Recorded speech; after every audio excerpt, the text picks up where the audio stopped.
ஓம் சாய்நாதனே போற்றி. வாழ்க வையகம், வாழ்க வளமுடன். அனைத்து உறவுகளுக்கும் இனிய வணக்கம். நிகழும் ஸ்ரீ மங்களகரமான குரோதி ஆண்டு ஏப்ரல் மாதம் 14ஆம் தேதி சஷ்டி திதியில் திருவாதிரை நட்சத்திரத்தில் சித்தயோகம் கூடிய நன்னாளில் ஞாயிற்றுக்கிழமை அன்று மிதுன ராசியில் இந்த மகத்தான சித்திரை மாதம் பிறக்கிறது.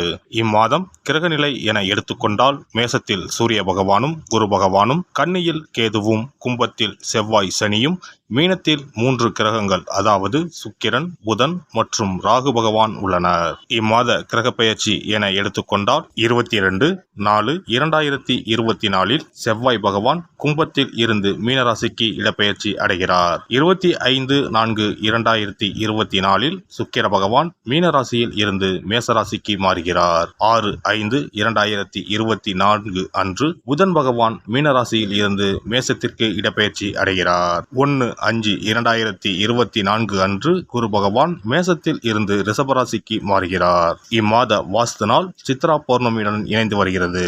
இந்நாளில் வாசல் கால் நடுவது, புது வீடு கிரகப்பிரவேசம் செய்ய உகந்த நாள். பிறக்கப் போகும் இந்த சித்திரை உங்கள் வாழ்வில் நிம்மதியான நித்திரையை தரப்போகிறது. கடன் தொல்லை தீர்ந்து நிம்மதி பெருமூச்சு விடப்போகிறீர்கள். இனிமையும் கசப்பும் கலந்த மாதமாக இருந்தாலும் நன்மையே அதிக அளவில் நடைபெற வாய்ப்புள்ளது. இனி 12 ராசிகளில் உங்கள் ராசிக்கான பலன் என்ன என்பதனை பற்றி காண்போம். நடக்காது என்று எதையும் நினைக்காமல் எல்லாவற்றையும் செய்ய வேண்டும் என்ற துடிப்புடைய மேசராசி அன்பர்களே, இந்த மாதம் எதையும் ஒரு முறைக்கு பல முறை ஆலோசித்து செய்வது நல்லது. மனம் நிலை கொள்ளாமல் ஏதாவது சிந்தித்துக் கொண்டே இருக்கும். புதிய முயற்சிகளை தள்ளி போடுவது நல்லது. குருவால் பணவரத்து அதிகரிக்கும், உடல் ஆரோக்கியம் பெறும். தொழில் வியாபாரத்தில் எதிர்பார்த்த லாபம் வரும். தேவையான சரக்குகள் கையிருப்பில் இருக்கும். புது நபர்கள் கூறும் வியாபாரம் தொடர்பான விஷயங்களில் முடிவுகள் போது கவனமாக இருப்பது நல்லது. உத்தியோகத்தில் இருப்பவர்களுக்கு புதிய பதவிகள் அல்லது புதிய பொறுப்புகள் கிடைக்கும். உங்களது பணி திறமையால் மேலதிகாரிகள் திருப்தி அடைவார்கள். குடும்பத்தில் இருப்பவர்களுடன் கோபமாக பேசும் சூழ்நிலை ஏற்படும். கவனமாக இருப்பது நல்லது. மனைவி குழந்தைகளின் உடல் நலத்தில் கவனம் தேவை. சிலருக்கு இடமாற்றம் உண்டாகலாம். வாகனங்களில் செல்லும் போது கவனம் தேவை. வயிறு தொடர்பான நோய் வந்து நீங்கும். பெண்களுக்கு சதா எதையாவது யோசித்துக் கொண்டே இருப்பீர்கள். எந்த காரியத்திலும் முடிவு எடுக்கும் முன்பு தீர ஆலோசிப்பது நல்லது. கலைத்துறையினருக்கு எதிர்பாராத செலவுகள் உண்டாகும். காரிய தாமதம் ஏற்படும். வீண் கவலை இருக்கும். ஒப்பந்தங்களில் கையெழுத்திடும் முன்பு நன்றாக ஆலோசனை நடத்தவும். அரசியலில் உள்ளவர்களுக்கு மற்றவர்களால் மன கஷ்டம் ஏற்படும். அடுத்தவர்களின் கடமைக்கு பொறுப்பேற்காமல் இருப்பது நல்லது. எந்த ஒரு காரியமும் மந்தமாக நடக்கும். மாணவர்களுக்கு கல்வியை பற்றிய எண்ணங்கள் அதிகரிக்கும். பாடங்களை படிக்கும் போது மனதை ஒருமுகப்படுத்தி படிப்பது நல்லது. நட்சத்திர பலன்கள். அஸ்வினி. இந்த மாதம் உறவினர்கள் வகையில் தவிர்க்க முடியாத சுப செலவுகளை சுமக்க நேரும். முக்கியமான பயணமும் முக்கிய பிரமுகர்களின் சந்திப்பும் உண்டாகும். அது உங்கள் எதிர்காலத்திற்கு நல்ல அஸ்திவாரமாக இருக்கும். சிலர் கூட்டு முயற்சிகளில் லாபம் தேடலாம். சிலர் குடும்பத்தினரோடு சேர்ந்து கூட்டு தொழில் செய்து லாபம் பார்க்கலாம். பரணி நட்சத்திரம். இந்த மாதம் ஆரோக்கியம் நன்றாக இருக்கும். தொழில், வேலை, உத்தியோகம் ஆகியவற்றால் வெற்றிகள் அடையலாம். சேமிப்பும் உண்டாகும். உங்கள் உழைப்பும் நம்பிக்கையும் உங்களுக்கு முழுமையான பலனையும் திருப்தியையும் தரும்.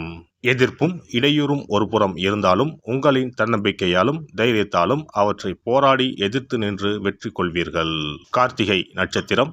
இந்த மாதம் கடமைகளை காப்பாற்றுவீர்கள். பொருளாதாரத்தில் பிரச்சனை இருக்காது என்றாலும் வைத்திய செலவும் அல்லது வீண் விரய செலவும் தவிர்க்க முடியாததாக இருக்கும்.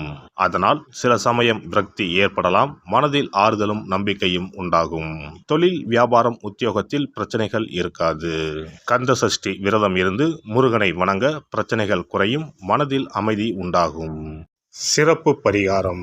சித்ரா பௌர்ணமி அன்று செய்ய வேண்டிய வழிபாடு மற்றும் அதனால் ஏற்படும் பலன் என்ன என்பதனை பற்றி காண்போம். தமிழ் மாதங்களின் முதல் மாதம் சித்திரை மாதம். சித்திரை மாதம் பிறந்தாலே பல பண்டிகைகள் வரிசையாக வரும். அவற்றுள் ஒன்று சித்ரா பௌர்ணமி ஆகும். பௌர்ணமி என்றால் முழு நிலவு நாள், முழுமை பெற்ற நாள். ஒவ்வொரு மாதமும் பௌர்ணமி வரும் என்றாலும் சித்திரை மாதம் வரும் பௌர்ணமி சிறப்பு வாய்ந்தது. அன்றுதான் சித்ரா பௌர்ணமி என்று நாம் கொண்டாடுகிறோம். சித்ரா பௌர்ணமி அன்று சித்திரகுப்தன் வழிபாடு செய்வது மிகவும் சிறந்தது.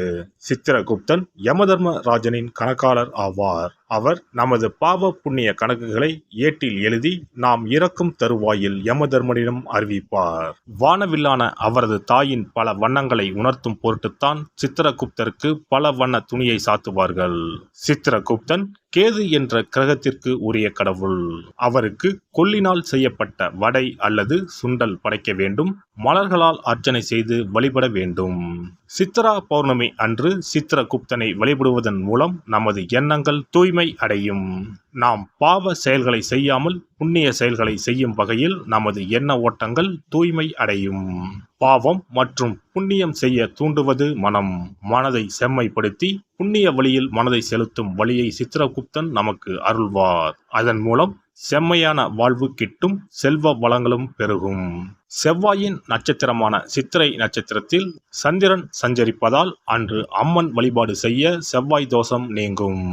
அன்றைய தினம் தாய் கிரகம் சந்திரன் அதிபலம் பெறும் நாள். இந்த நாள் பெண்கள் தாயையும் தாய் வம்சத்திற்கு செய்ய வேண்டிய ஆகம கடமைகளையும் செய்ய வேண்டிய நாள். மாங்கல்யம் வளம் பெறும் நாள். சித்ரா பௌர்ணமி அன்று வீட்டை சுத்தம் செய்து பூஜை அறையில் விநாயகர் படத்தை வைத்து அரிசி மாவால் சித்திரகுப்தன் படம் வரைந்து கையில் ஏடும் எழுத்தாணியும் வரைய வேண்டும். சித்திரகுப்தா என்று சொல்லிக் கொண்டு இருக்க வேண்டும். அன்று உப்பில்லாத உணவுகளையே உண்ண வேண்டும். மாலையில் பௌர்ணமி தினம் உதயமானதும் சித்திரகுப்தனுக்கு பூஜை செய்ய வேண்டும்.